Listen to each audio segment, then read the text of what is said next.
আমরা দেখতে পেয়েছি যে ঘটনাগুলোতে যত বেশি সাড়া ফেলে, যত বেশি ভাইরাল হয়, সেই ঘটনাগুলোতে কিছু অগ্রগতি হয়। তো আমরা যদি প্রশাসনকে চাপে রাখতে পারি, যদি তাদেরকে প্রেশার দিতে পারি, আমরা আশা করি যে এটার বিচার আদায় করতে আমরা সক্ষম হব। আসলে তারপরে আমরা দেখতে পেলাম যে শিশু রামিসার সঙ্গে ঠিক এমনটাই হলো। আসলে দর্শনের শিকার হলো আমাদের ছোট্ট শিশু 7 বছরের রামিসা। আসলে আজকে হ্যাঁ, গতরাতে চট্টগ্রামে এমন একটি ঘটনা হয়েছে।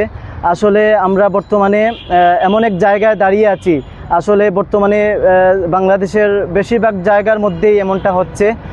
ছোট্ট ছোট্ট শিশুদের টার্গেট করে এই ঘাতকরা, এই খুনিরা এরকম নরপিশাচের মতো আচরণ করতেছে। আসলে আমাদের সন্তানদেরকে অনেক বেশি খেয়াল করতে হবে যাতে তারা আর এরকম রামিসার মতো তাদের অবস্থা না হয়।